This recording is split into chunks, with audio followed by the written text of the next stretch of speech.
Have to get your Nathan Pyle shirts.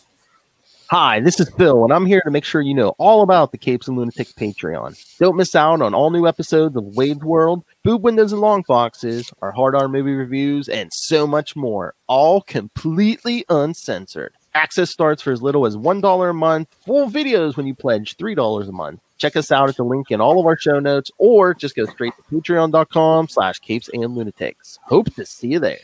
This is Luca Parrish, and you're listening to the Capes and Lunatics podcast. Hi, this is Dan Durgans, and you are listening to the Capes and Lunatics podcast.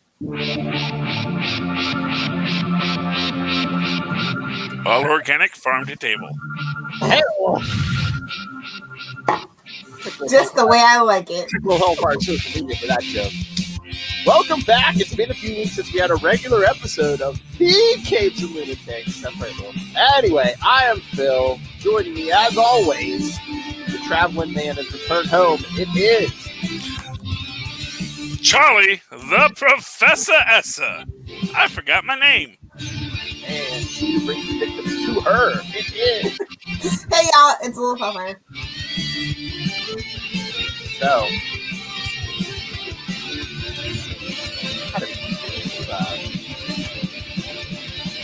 looking through the news, I'm sure there's a ton of stuff that's been talked about. And don't forget, those Hard R movie reviews are topless. But my dude. Phil, it's your turn. We're all going around robin. It's your turn. Oh, then you'll be the time after Little Hellfire. All right. I'll convince my wife Marnell to take a hit for the team. Nice. What? She can not wear a hat. Please, That's what Jethro thought topless waitresses were. They don't wear a hat. Please, you people want to sacrifice. Just don't drink during the episode. So what's on the agenda, Gelman? All right, Reed. Did everyone watch that? Hey, that makes Charlie Kelly. Or Kathy Lee, thank you very much. If they I could don't know see who me that is. now. She called you the young one, Charlie S. Or go with it. The younger one. And you get to be married to Mark Consuelos. So. Well, Kathy Lee's married to Frank Gifford, so Yeah, you but know. he's dead. Which, might be a relief at a certain point in your life, Hey, it's nice, but it's like, it's the death do we part. And then we say, you know what? We parted. It was good. It was good. No hard feelings, but I said that's what now today. I can have the whole bed. Hey-o. What's on the agenda? Phil knows what I'm talking about. Hey-o. He won't admit it, but he knows. Hey-o. So, did everyone watch that Deadpool and Korg review trip? Yes! Free guy. Oh, that was so lovely. And so nice of Marvel to just say, sure, what the heck? Go ahead, you guys. Go ahead, you crazy kids. You have fun. Throw it in. What do you think maybe not out of the goodness of their heart, but maybe because Deadpool's coming to the MCU? Well, no, it's out of the goodness of their heart that they said, yes, these two characters can interact in this. There are lawyers involved in everything, Philip.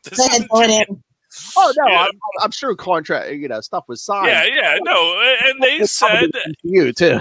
So, and this is all to promote their movie. And granted, both of them are power players, so it's not like they want to anger them. But it's also utilizing the intellectual property. So even if the producers don't want to, even if Feige doesn't want to anger them, there are still actual lawyers that have to be consulted and that actually have the power to push back at Feige and say, no, the content Bible says this cannot be done in this way at this time for this purpose. So, but given that it's Korg and Deadpool, I think that was the real reason why it was good, which is, why it worked so perfectly anyway, because you really could just accept both of those guys. That's a multiverse of madness anyway. Who cares? It is now. Oh, after Loki, yeah. Well, if you probably didn't watch Loki yet, did you? We'll talk about that. I listen to all the spoilers. I don't need to watch it. It's okay. TikTok tells me everything I need to know in between 60 to 180 seconds. I'm good. Yeah. I will tell you this. If you miss 1980s Bill Cosby, was a good episode. I've I never really liked the You Cosby didn't Show. like I'm more the of a different pudding world pop? kind of person. Different. Well, fair enough. I didn't see one man in a funny sweater eating hoagies. All right, come on. Now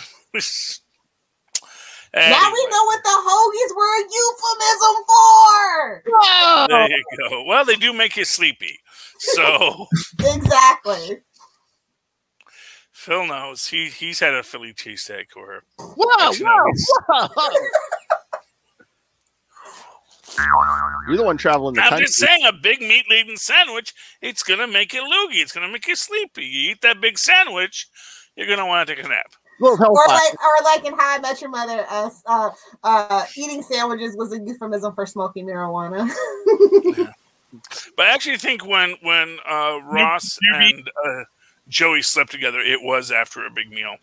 And probably sandwiches, knowing Joey. So I think they had 2 big sandwiches, watched Die Hard, and then they slept together.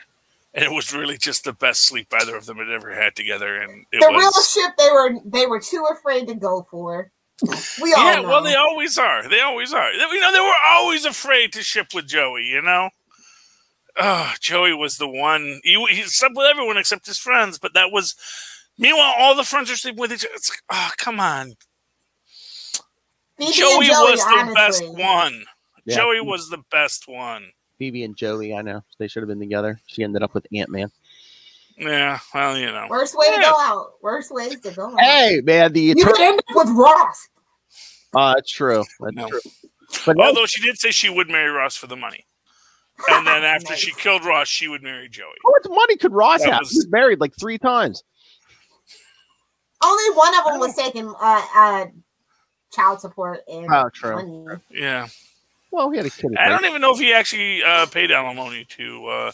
They never had. Yeah, because you never saw that kid after a while. So after maybe he gave up his parental rights. I don't know. After him and Rachel had a kid, yeah, you didn't see Ben anymore. Yeah, no.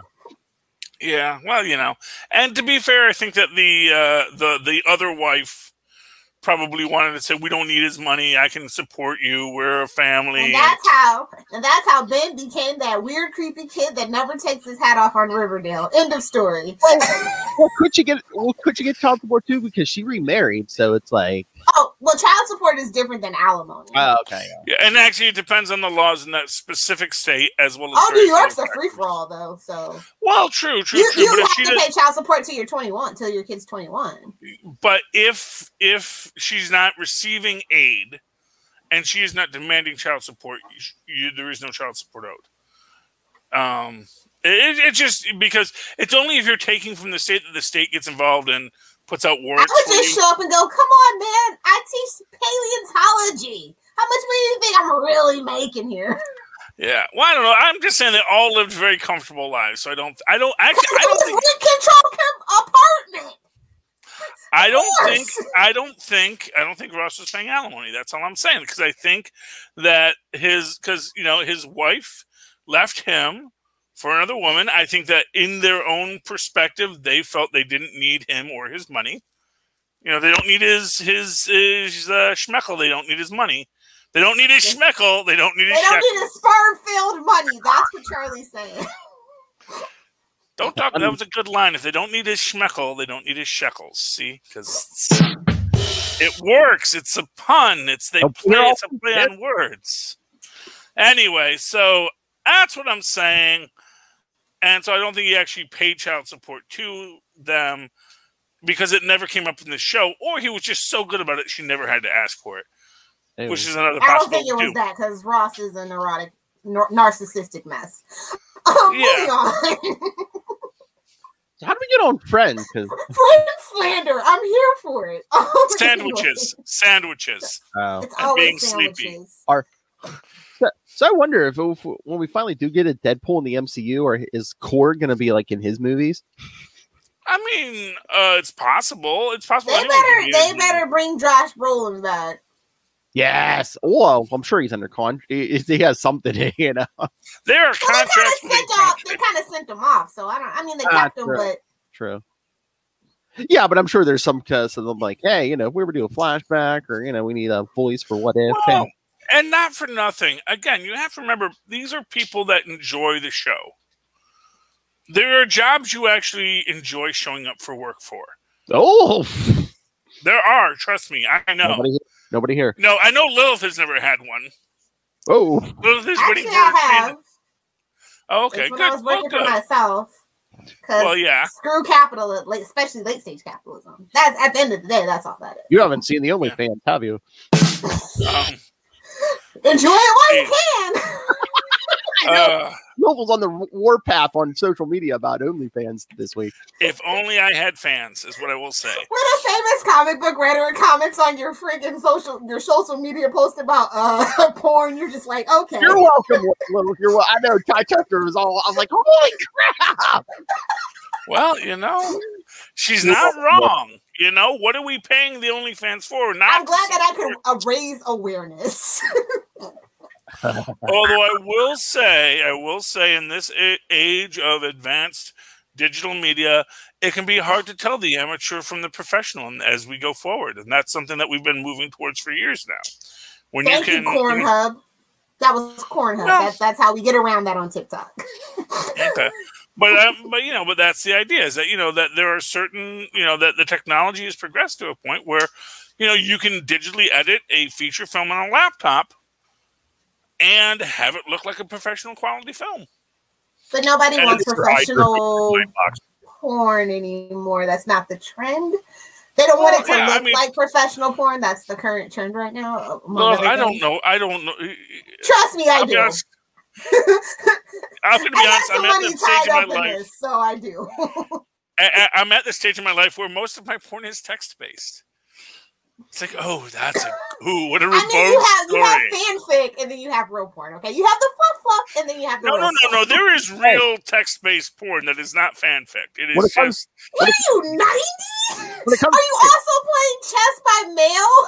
when it comes to television, the queen. When it comes to television and porn, he's still in the 70s. Leave him alone. I don't blame you. Some of this porn was really good. I mean, not to his story. You care. People actually look like people. I can totally see the aesthetics. You understood why they were having this sexual awakening. That was important to people. You couldn't even see anything. Everyone was so hairy, though. Sometimes seeing the hair was the point, Philip.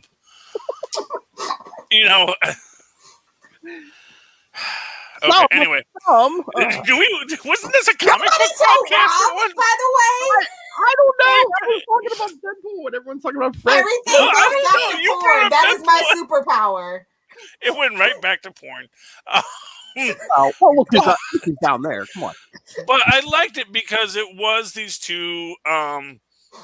two characters interacting, and now shared universe. And here's the interesting point about Deadpool. Did you know the first time Deadpool breaks the fourth wall was not in a comic story, but an advertisement? And in that sense, the idea that Deadpool's idea that he breaks the fourth wall is not actually intrinsic to its original character creation, but something that came out of hey, thank Brian Cronin, don't thank me on this, but out of this idea that basically in the 70s when they'd have ads for, hey kids, you want to buy comic books and get them delivered to your house? Basically the page in Marvel Comics that now is the ad page with your code to get your digital comic.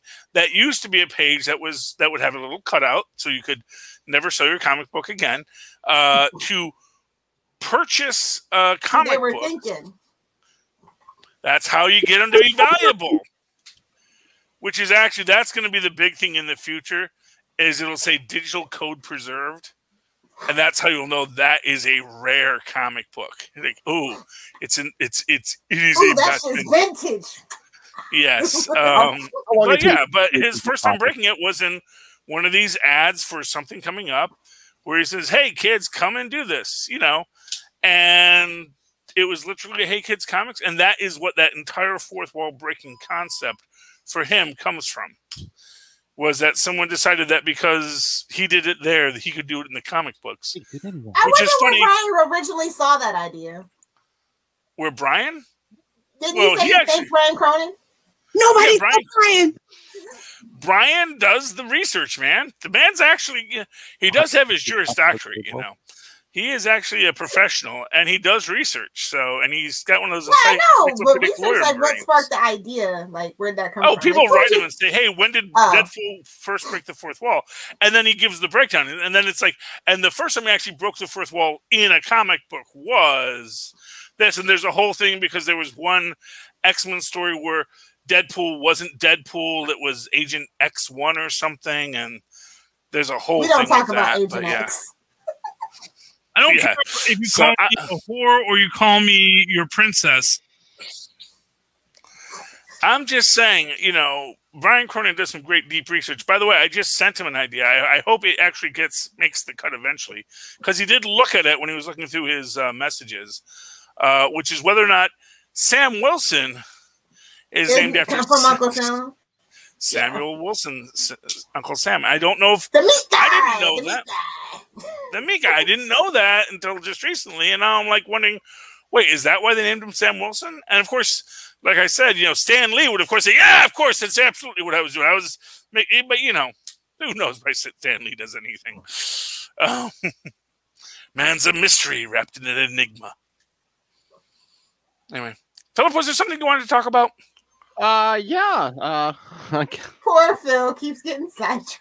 I guess nobody wants to talk Deadpool. No, I want to talk Deadpool. What did you want to talk about the Deadpool piece?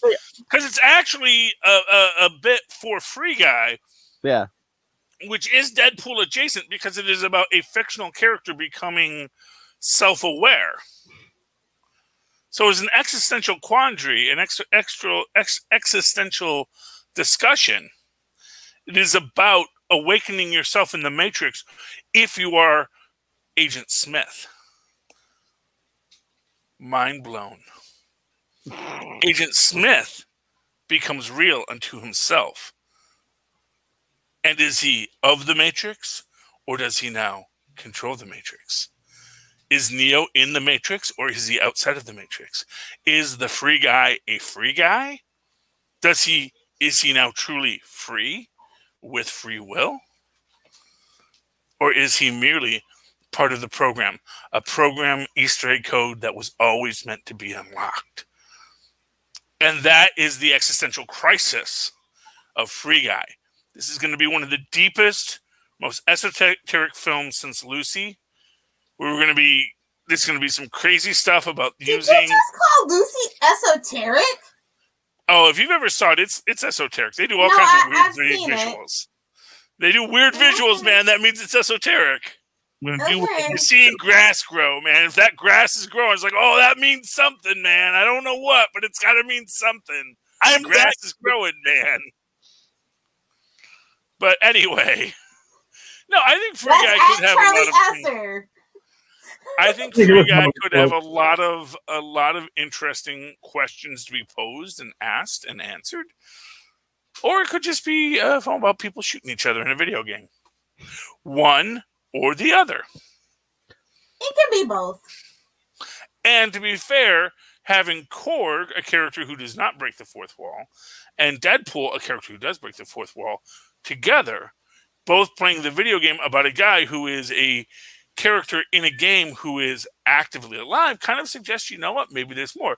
Interestingly enough, Takeo Watiti, I never remember how many T's you pronounce in that,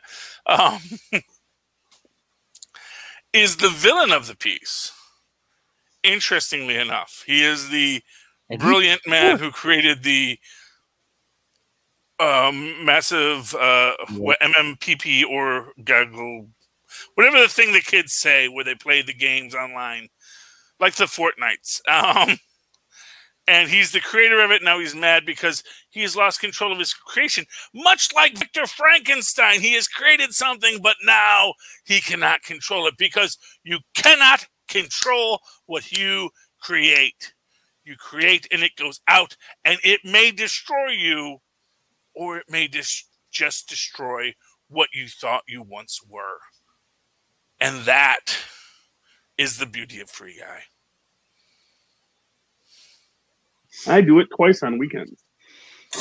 Also, you can say, hey, isn't that guy from What We Do in Shadows? Oh, such a great movie, such a great show. Yes, it is. Damn you, Disney, for ruining the FX brand. Damn you. It's only streaming on Hulu now. Like, it's not fair that it's not a wider release because the shows on FX are just chef's kiss, really. It's a shame that they're just stuck to Hulu now. But yeah, not everybody wants to go and have Hulu when you have cable where FX was already on once upon a time. FX is still on cable. But they're not showing those TV shows on FX. They're only streaming on Hulu. Aren't they still showing those TV shows exclusively stream all the premiere stuff from FX exclusively streams on Hulu. Exclusively. Okay. And they're probably not going to sell the DVDs like the Disney Plus shows. So it's annoying. Okay. That's my FU mouse of the week. Thank you. Well, fair enough. Thank you for coming to my TED Talk. Some people have many problems with the mouse, and there's no arguments there. The mouse is we got a weekly very powerful. We got a new weekly segment. What is Lilith going to say F you to this week? F the mouse every week. I have plenty of trust. I don't think she's going to run out of content for the mouse, you know. Oh, no. I mean, maybe she's going to have some FUs for the WB just because the WB I always do. Like, I know. Well, that's the thing. And I guess that's what Phil's going for. You know, like, some weeks the mouse... The mouse maybe you're going to say FU the rabbit or the... honestly, Warner Brothers doesn't have much of... I mean, you want to say it's Bugs Bunny, but he is not as iconic to Warner Brothers as the mouse is to Disney. I don't know about that. I think it depends on what era you grew up in. Yeah, I mean, like I said, if you're looking for the comparable... Because it would be the frog, honestly, if you were a 90s Yeah, kid. really. I mean, that's the thing. So really, it's F the frog or F the mouse because, yeah, Michigan J. Frog is... That is really the classic quintessential gag. and you know what, to be fair, it is really such a unique Warner Brothers gag, Michigan J. Frog. And I love him. Everybody do the Michigan rag. I don't know. Okay, Philip. Well, sometimes I feel a lot of passive aggression when Phil drops. Phil speaks in drops. You can't take it personally. That's his personality is the drops. I actually think there's a lot of personality in the drops, and a lot of that is passive aggression. That's all I'm saying. That's all I'm saying. You know Phil's middle name is Petty. Okay. Mr. Parrish. Felicia. What did you want to say about Korg and Deadpool together again? No, I'm good with what we said. I was going to say, speaking of video games and streaming platforms, you know, something else for Lil to F at. Did you see, I guess Netflix is going to start offering video games over their streaming now? We're back to the early 2000s, are we? Yeah, but how does that work? Yeah, they're not going to mail it to you. It's going to be over the stream. Well, now you don't have to. You can just download it. But it's like, we already have cloud gaming and people that do it. Well, I wouldn't say a lot better. It's still a wide open market for people to improve the experience of cloud gaming, especially with the limited availability of consoles. Thank you, scalpers and Bitcoin miners. So let me understand. Like, I'm trying to understand what we're doing here. Now, am I downloading Netflix onto my son's PS4, and then they can do that? Well, yeah, no, I know that, but are we now downloading? Because it's like this: if I have a TV thing and I'm using, like, you know, a 4-button remote to access a video game on Netflix, how does that work? I think it'll be like Amazon Luna, where you have to buy the controller and you'll sync it to your Netflix account to play in the section of the game. Or you can just pick up any controller. Then there's, like, you know, they sync via Bluetooth or whatever they do these days. I don't know what the kids are doing. Just give me a freaking... Well, everything's NFC right now. So, yeah, they'll probably do NFC. Yeah. Well, because I actually do wonder that, because if they're going to be, like, are they doing original video game content, or are they doing, like, oh, here is Grand Theft Auto, and then is it are they doing their own? Get the little indie companies, because it's kind of Netflix. Oh yeah, I mean that's. And so you have like the cute little RPGs and stuff like that. I think they won't probably have anything massive. Yeah, to start. Yeah, I mean that's the thing. It's like, you know, Netflix used to be Tubi when you had it at the first stage of streaming. With Netflix, it was like, oh, look at this obscure random thing. Here's this indie film no one has ever seen. It's about a certified public accountant going around fixing people's taxes. It was amazing, and it was great. It was an actual movie. I forget what it was called, but it was a lot of fun. I watched it many times because I like that level of nerdery where it's like, aha, but you see, you did not carry the 2, aha, and that is deductible. And this is the episode we found out Charlie is Sheldon. Please move out of his seat. Yeah. Please move out of his seat, Philip. Well, there's nothing wrong with being Sheldon. No, nothing wrong with being Sheldon. I'm very much Sheldon has an amazing arc on that show. You could be wrong. Now that's an insult. You'll say I'm a much more. I'm Sheldon relaxed. I'm Sheldon who doesn't care about after Amy. Yeah, I'm Sheldon after Amy. You know, I'm post Amy Sheldon, and I have my Amy, I have my Diana. So there we go. So it all makes sense. It's all connected. Oh, did you see the new theory on the Big Bang Theory? I guess they're saying, you know how like the show kind of changed after season 1, and they're saying that the new theory is that, you know, remember in the first episode, Penny was saying she was writing a screenplay about, you know, a girl who comes from the Midwest, you know, kind of basically her life story, but not her. They're like, okay, seasons 2 through 12 are her screenplay. Okay. Oh, shut up. Yeah, Dear Internet, stop it. Just come to terms. If you don't like a show, you just have to come to terms with it. What I'll say is I liked it better the first time Cheers did it. You know, because that was literally the final episode of Cheers, where Shelley Long comes back and says, "No, I wrote my adventures," and that's a show. They're going to say Roseanne. Well, the original. Oh, that's the worst way you could do it. Honestly, that was a good way to do it. I'm not going to hate on Roseanne for that last season because she knew it was her last season and she got all the money she could out of the network doing every single thing she could possibly want to do. So if you look at it in that sense, you can't really hate on it. She did numbers for that network for years. What I will say is, I am not upset about the narrative ending of the first run of Roseanne. I'm upset that it never got referenced in the second revival of Roseanne, where there was some reference to this novel. Honestly, what I would love to see is someone finds Roseanne's novel in the new season of Roseanne, and it actually gets published. The Connors, yes. You know, I would love for them to find just this old, you know, because if you remember at the end, that's what it was. She was writing the novel of what she wished had happened and how that would have played out. And I would love to see that be integrated into the story, that doesn't become an aspect of the new Roseanne, new Connor story. To me, that was what was lacking from the Roseanne reboot. Is that we ended on that Will and Grace thing where they wink to the audience like, you got it? Never happened. Yeah. Yeah. Well, you know, but it is what it is. You know, that's showbiz, kids. You know, there's not much you can do about it. Hey, can we get some comics? Charlie Esther's sitting on a mountain. He's shopping at the bed. I got indies, man. I got 2 indies. Okay, so you want to do the old indie first? Phil's Comic Corner. You know, and this is, I'm not doing We Only Find Them When They're Dead because I haven't read it yet. And we're not doing, there's American Mythos Monsters 2, which I haven't read yet. But that was one that came out this week. We Only Find Them When They're Dead is like 3 weeks ago. But this week I'm doing Department of Truth, number, cover B. Wait. I don't know. They always hide. What do they mean? Oh, issue 10. Issue 10. The cryptid issue, Lilith. Nice. Bigfoot is real. Well, that's the thing, is cryptids kind of are real and are problematic.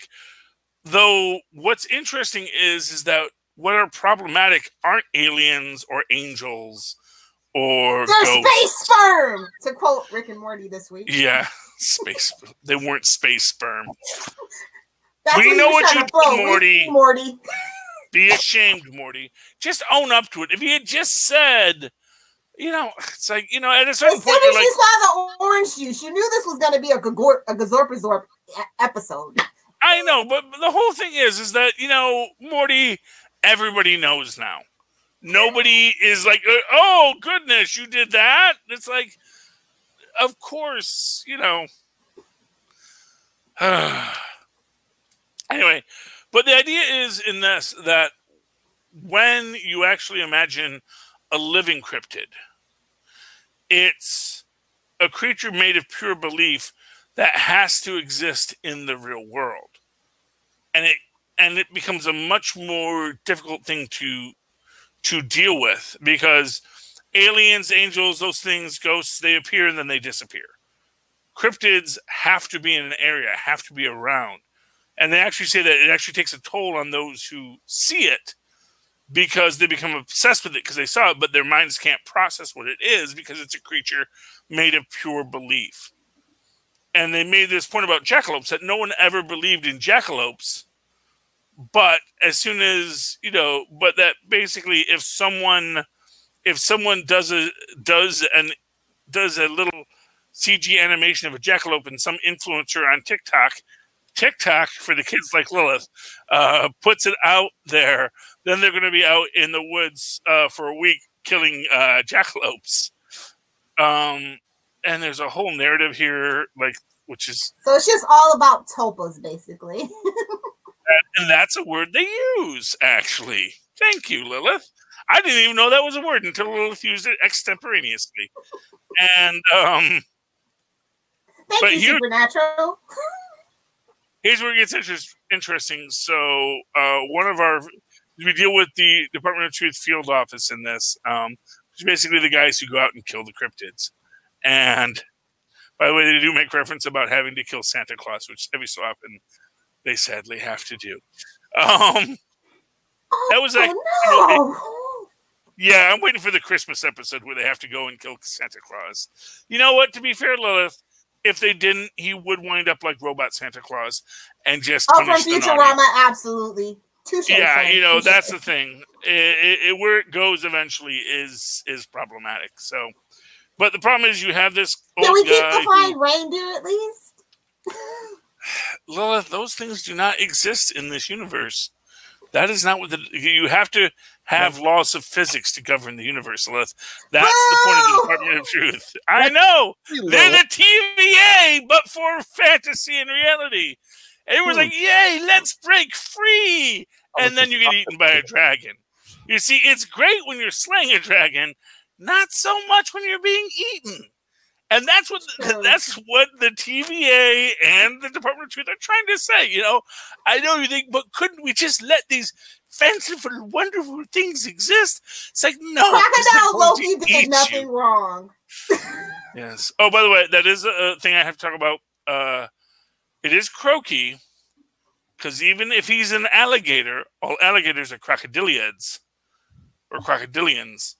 And so they're all crocs in that sense. And actually, I think he's a caiman, not an alligator. He's too small to be an alligator. Thank you. Welcome to my TED Talk. But I'm going to do what I want to do. Yeah, but there's this A story and this B story. The A story about our Department of Truth people, and the B story about our hunters out hunting cryptids. But then the old man who's been searching for evidence of Bigfoot for so many years overhears the Department of Truth saying they have to kill the cryptid. Why did your eye drift over to my box? And that they occasionally, when the hunters get too close, they have to kill them too. So it's like, oh boy, I see where the internet's going this week. As always, a great book. If you don't read Department of Truth, you should. It's pretty dang good. Okay, someone else do a book. Lil, throw one out. Throw it in. So shout out to Dynamite for bringing back Barbarella. Barbarella #1 came out this week. If you know, you know. The aesthetics are on point. Absolutely beautiful. Absolutely stunning. It's a $4 book. It was written by Sarah Holt, and then the art is by Metabet Masakov. And I'm a huge fan of Barbarella. I'm glad that they kind of stayed away from the Pamela Anderson aesthetics of all of that. I'm glad we're getting a fresh take on that. Did they do a Pamela Anderson Barbarella? Back in the day, yeah. Oh, it was like a short animated cartoon. Came on like okay.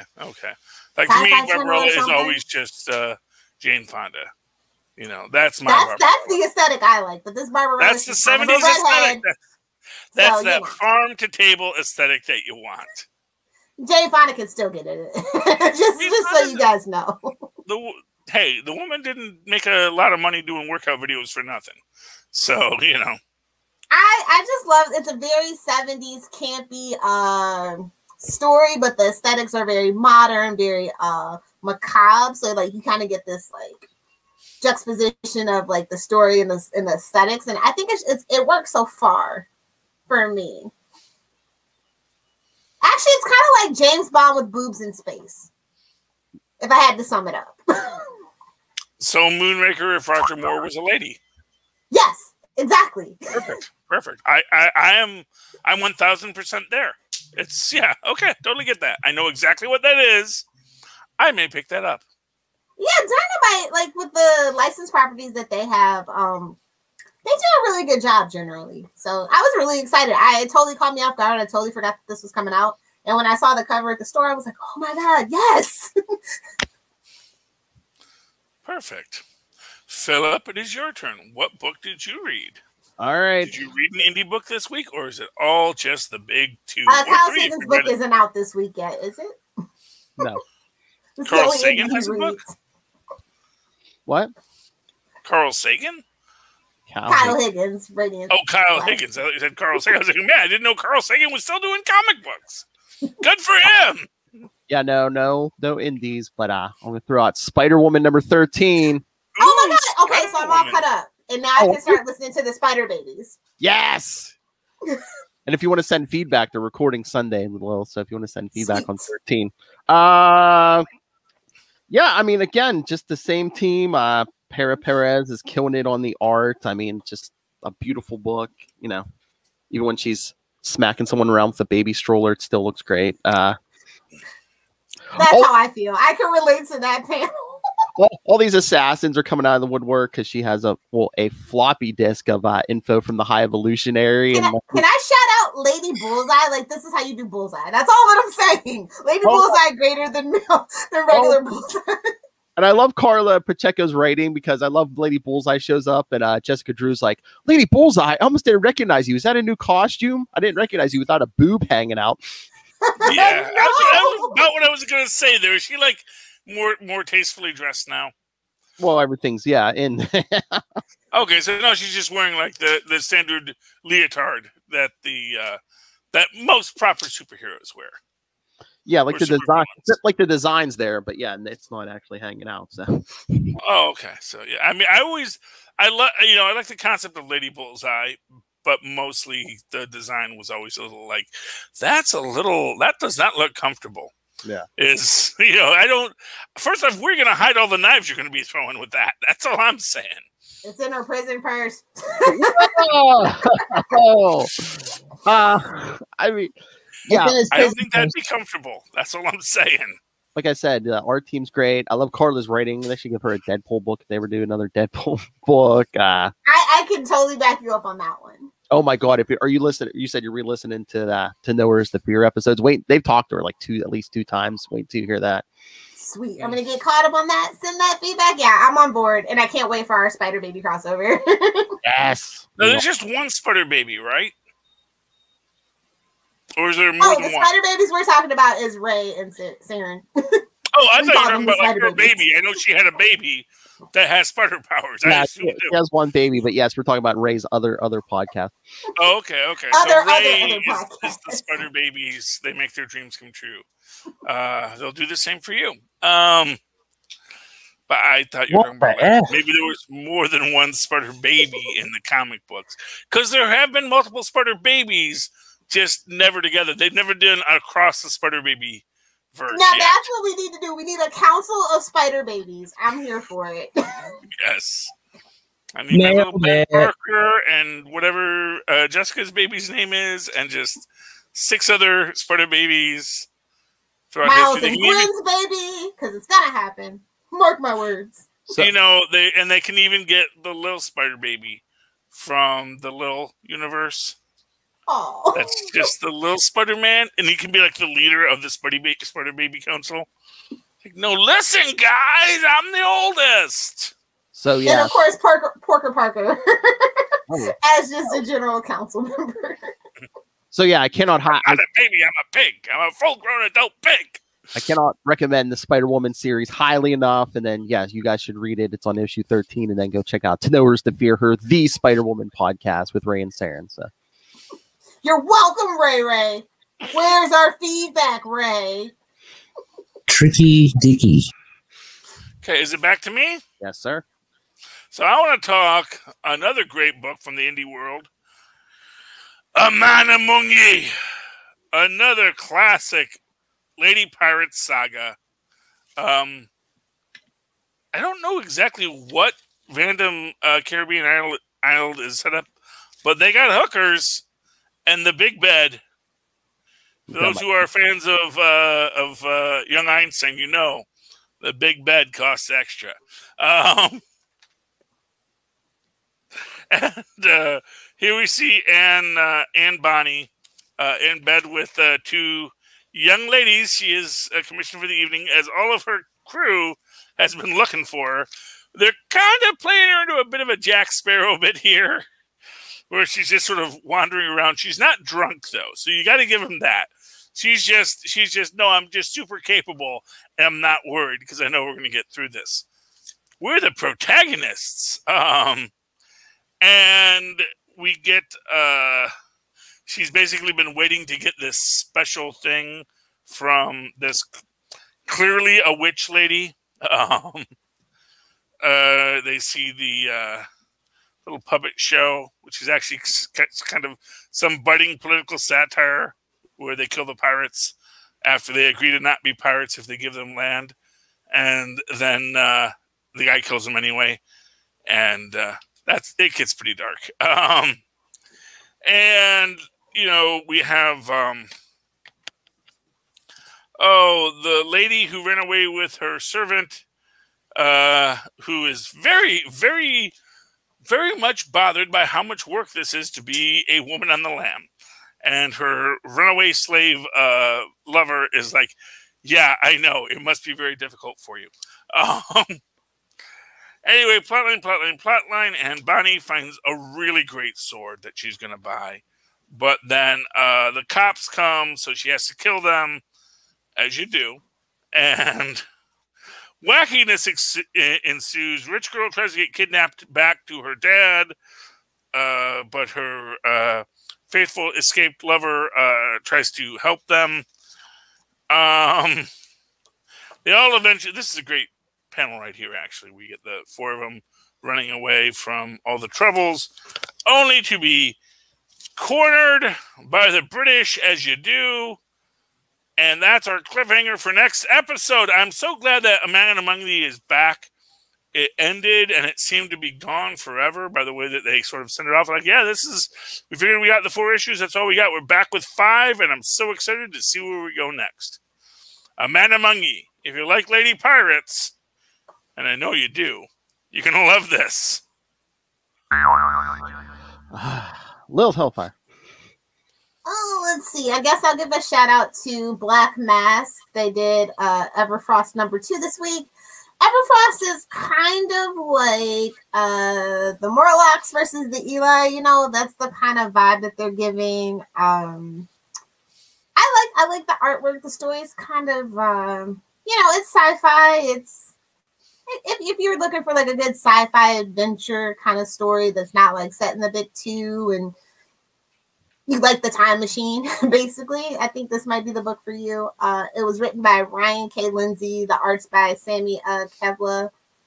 I'm not familiar with these people, but I like #1. #2's good, and I'm wondering where the story's going. She found her lost kid, so now that's settled. So what's next, I guess? So who's our protagonist here, the Morlocks or the Eloi? Not weird, but they're kind of like the distant battle that we're worried about later. She's found it, like the first quest was like find her kid, and so the protagonists of the story are 2 people called Van and 8, and they're like in this like dystopian society. Of course, everything has to be dystopian because we're living in late stage capitalism. Let the literature reflect. So yeah, that was the whole thing. So now I don't know what the next quest is now that we found her son. I feel like because this is something that a lot of Black Mass Studio books do. They like every issue is like kind of self-contained and gives you a resolution because they don't know if they're going to give you the next one. You know, I mean, it serves its purpose in that sense, to be honest. Yeah. So, yeah. And which I don't have a problem with. Like I said, they're a small studio and anything could go at any time. Kind of interesting that no one ever does anything with the Eloi. I mean, lots of people have had Morlocks. Marvel has their Morlocks, but no one ever does, like, would have been cool to have like a splinter cell of Eloi who are like, no, we're the better ones. We're the elites of the Morlock Society, and we don't do that whole turn ourselves into monsters things. We're just so beautiful. Just saying, it's a concept out there. Yeah, definitely. Cool. Hey, Russ. Look who it is.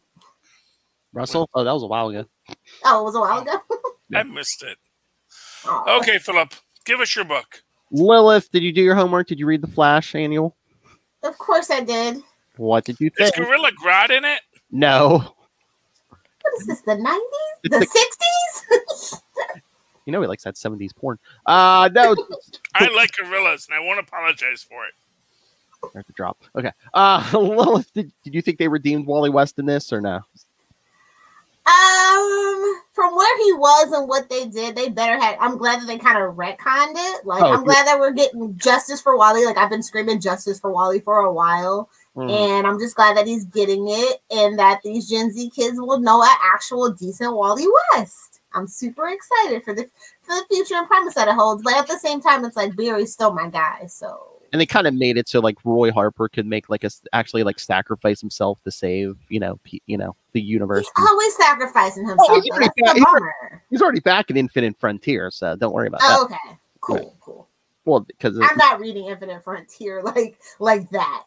You're not reading Black Lantern Roy? Oh, really? Oh, he's a Black Lantern? Is he like a heroic Black Lantern? Well, he's like, I'm not dead. Why would I have a Black Lantern? I'm sorry, buddy. He's like, again? Just because you don't think you're dead, don't mean you're not. I mean, is it like when they gave Hawkeye Pym particles? They're like, hey, here, Roy Harper, have a Black Lantern ring. So he's using the power of death for good. Good for him. So far. That's another like legacy character they don't know what to do with, but okay. Well, the problem with legacy characters is they never want their characters to age, And it's great when, here's the thing. Cap can stay young and Bucky can age up. And they can even tie it up. Like, now we both have super soldier serum. That works out perfectly. But it's like, at a certain point, it gets hard because eventually you're going to say, well, if Robin has a wife and kids now, Batman, you're kind of granddad Batman now, and maybe we should acknowledge that. So $6 for an annual, that's what we're doing now? Yes. That was my only price point. And I was like, it could have been $4.99. I didn't feel like it warranted the extra $1. That's my only. And Lil, did we need the return of Savitar? I would have figured that they would have been doing whatever the TV show's doing, but well, I mean, they ruined the property of Savitar, so they do have to have some redemption for that. I mean, they did it one season, 3-4 seasons ago, and they ruined it. So I totally get why they're trying to bring it back and make it better. Oh yeah, and of course, the last page. My name is Wally West, and I am the Flash. Fastest man alive. Yeah, he's for Wally. That's nothing to brag about, sir. He's supercharged and he's faster than Barry now. For now. Okay, well, we'll see. They've tried to redeem Hank Pym a lot of times too. That's all I'm saying. Well, and that was only one did anything wrong. He's the redheaded stepchild and the whipping boy. He's basically the Flash fans' version of Jason Todd. Didn't he kill a bunch of people in that whole? Well, that's they retconned that. They retconned it here, my friend.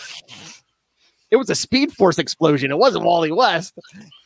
Okay, sure. Fault coming out of the Speed Force. Here's all I'm going to say is that writers don't like to let things go. And some writers like when they go bad. And then they're going to say, no, yes, it was just an explosion of the Speed Force, but that darkness was always inside him. Hey, You compared him to Hank Pym. There's a reason we say keep your Pym hand strong, okay? Nice. All I'm going to say is, it was one panel, but honestly, what happens is it once you define a character, Any universe, you define the character. At a certain point, it becomes who they are. 616, he backhanded her, and then in the Ultimates, he was attacking her. But it's like the Hulk. It's like, he wasn't always as messed up mentally as he is now. No, it's a real smorgasbord. It's like, we can talk about Immortal Hulk when we get to super connectivity, but it's like, okay, this is all just, none of this makes sense. It's all nuts, but sure, why not? Oh yeah, did you see they had in a couple months Immortal Hulk 50? Yeah, it's been confirmed. I thought it already was that it's the last issue. That wasn't gonna be like, I think he said 80 pages or something. Yeah, why not? I'll buy it. I mean, I'm fine to see where it ends. I've enjoyed the run for the most part. Like I said, my only ever complaint is just body horror. Mm. It's like that's not my thing. It's like, I'm sorry.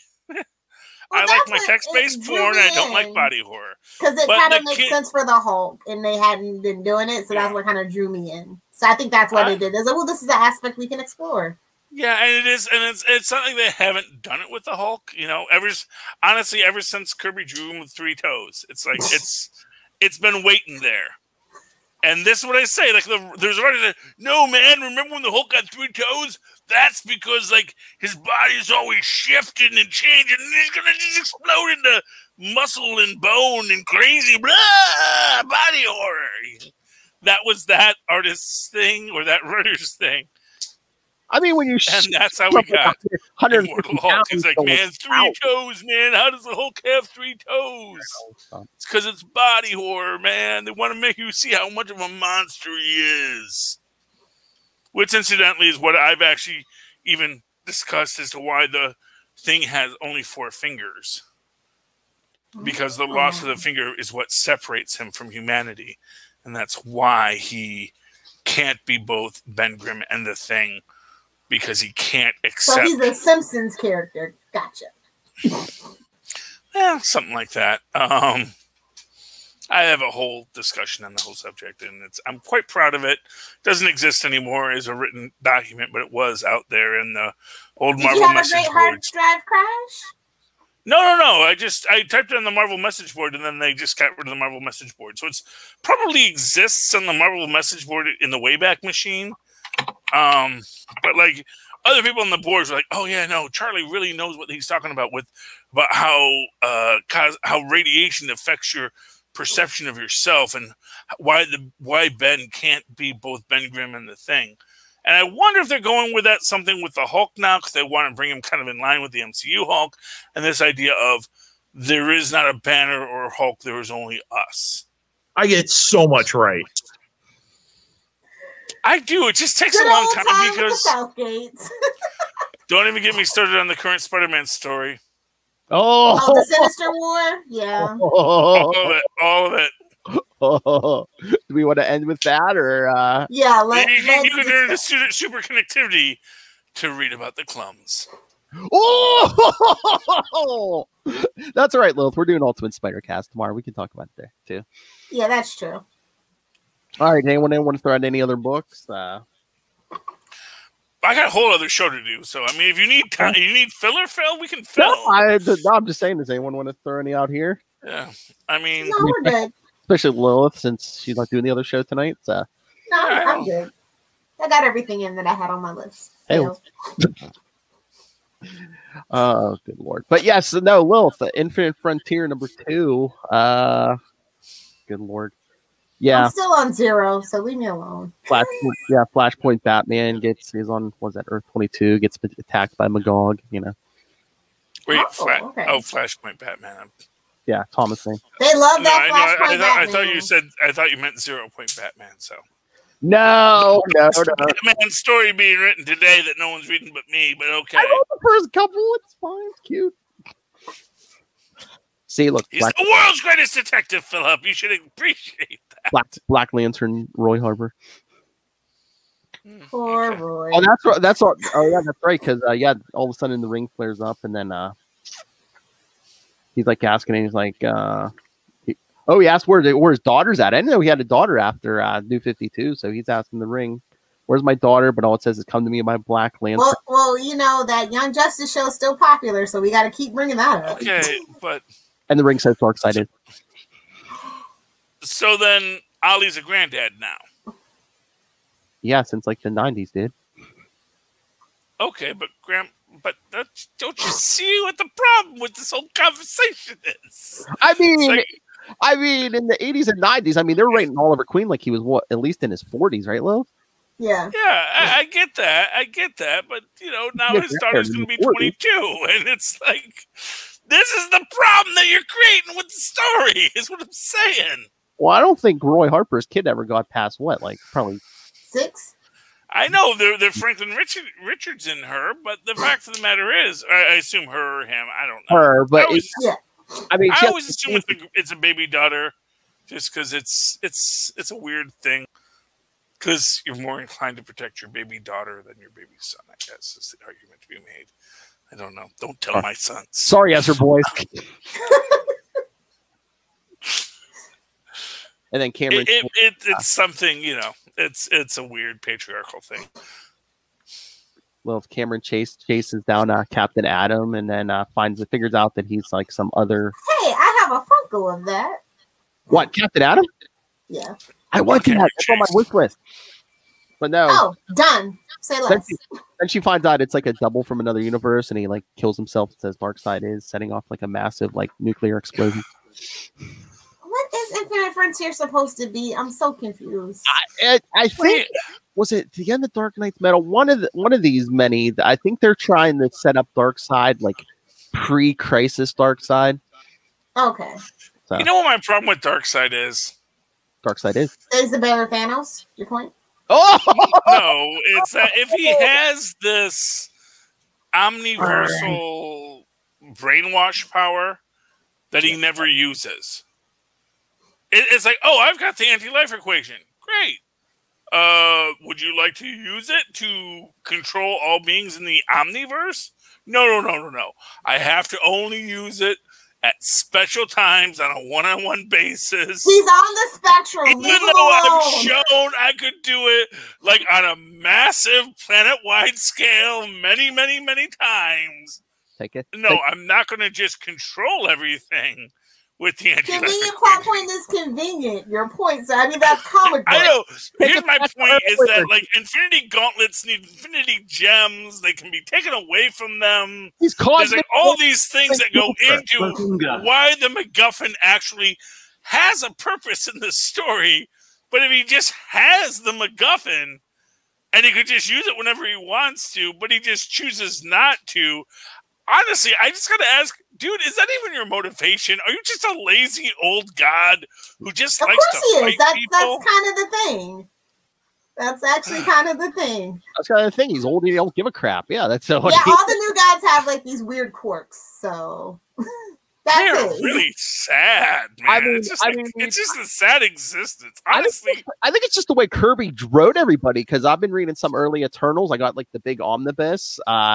Working my way through, so I'm on like the first early Kirby Eternals, New Gods. It's like they don't give a crap. It's just like, oh hey, you know, the Eternals don't give a crap about nothing until the Celestials show up, and they're like, oh, the Celestials are here. Kirby was kind of a bitter dude. I think he had a lot of pent up, and honestly, the man fought in World War II. What's not to be bitter about? It's like, the man has like lived a life. And it influenced his writing, and he was like, "Man, life is kind of awful, and people are awful, and that kind of sucks." And it's like, I fought for my country, and oh yeah, and look at all these people who can't vote. So that's cool. Yeah, okay. I can see why God would be like, "Yeah, I really don't care about you, monkeys. Have a fun day." It seemed like there's a lot of that in there. He's like that, but also, they reprinted some of those letter pages. It seemed like he was interested in like UFOs and the supernatural and other dimensions and stuff. He almost seemed like he was a Grant Morrison before Grant Morrison. Nice. Honestly, to be fair, Kirby was. I will say this: Kirby is the more talented Alan Moore.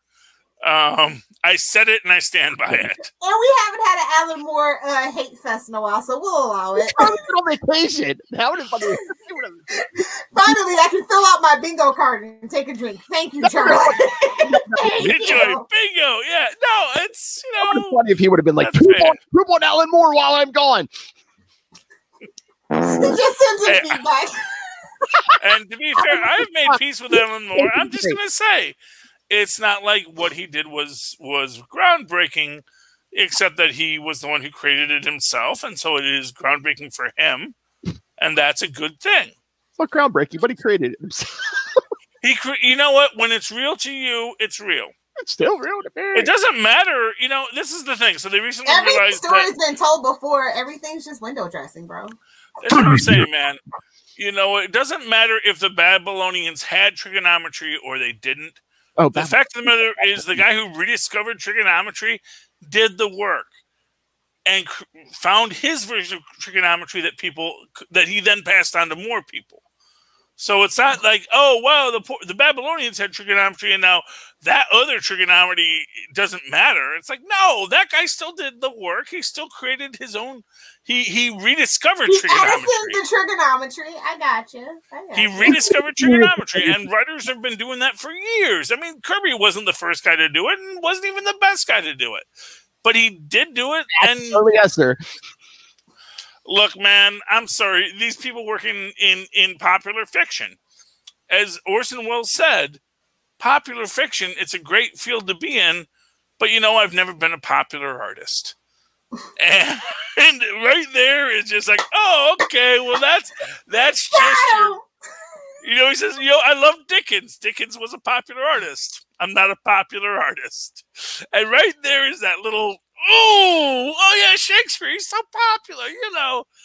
Can't be a popular artist myself. I mean, jokes, bro. That's why Shakespeare's so popular. What? Yeah, exactly. Shakespeare's full of dick jokes. What? Of course it is. Why do you think he's so popular? As you We're just the said. Podcast. Oh, we can't? What? They say it on CW, so I figured we were okay. We can't say Richard jokes? That there was a guy named Richard? He wrote a whole play about a guy named Richard. That's the whole thing. Is just a whole joke about, you know, being a dick. So, I mean, like Richard the Third, the third dick. If you had 3 dicks, this would be the third one, and that was the joke that he told. Enough about Lilith's love life. Yeah, I think we're safe, but you know, just in case. Nobody tell Rob. Okay. Okay. Anyway, but yeah, nah. You know, listen. I'm very. On that note, another dick joke. Let's go. On that note, all right, kids. Yes. Good Lord, you heard everything tonight. Send your thoughts. What comics are you loving? What TV shows you loving? What it's going to be? So email us capesandlunatics@gmail.com or call the voicemail 614-382-2737. That's 614-38-capes. And remember to follow Capes and Lunatics on Facebook, Twitter, Instagram. Find links to all the various social medias for all the shows. Links to the Patreon. More and more stuff there. Links to merch. All in one place. That's Linktree. linktr.ee/Capes and Lunatics. Sorry, kids. Little Hellfire's giving her dog a dirty look. And please remember, support all things Southgate Media Group. Go to southgatemediagroup.com. And also go check out, after you sign up for our Patreon, go check out the Southgate Media Group Patreon. Rob's got free content there, paid content.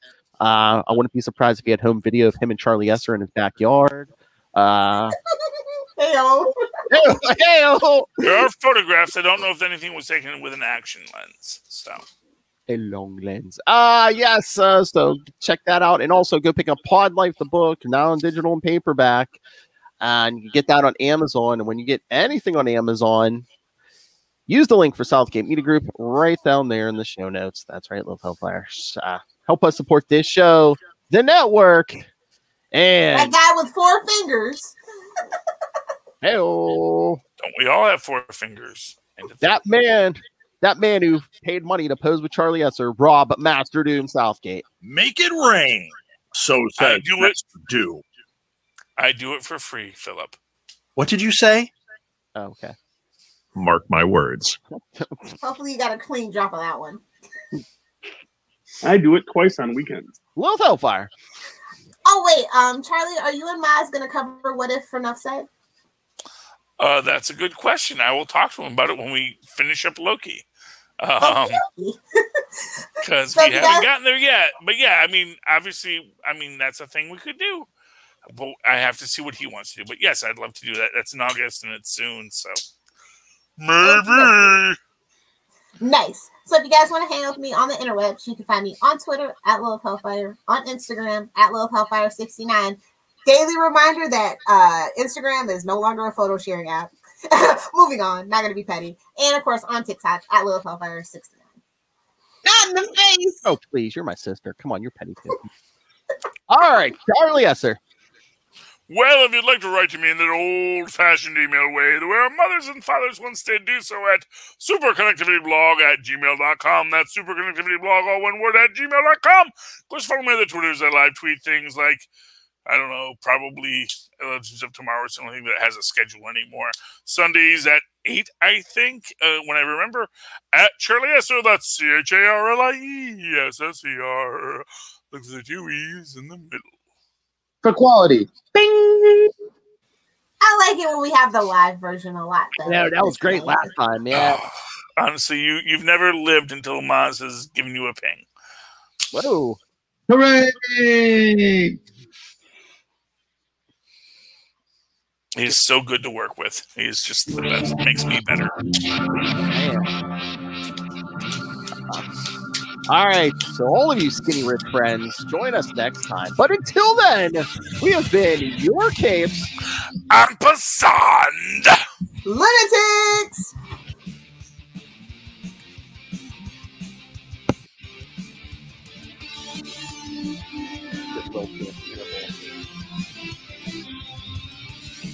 Hook summer hope.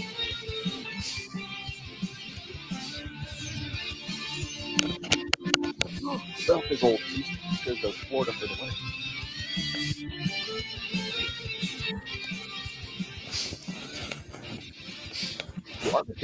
Armadillos go out in the winter. You don't hibernate, do it.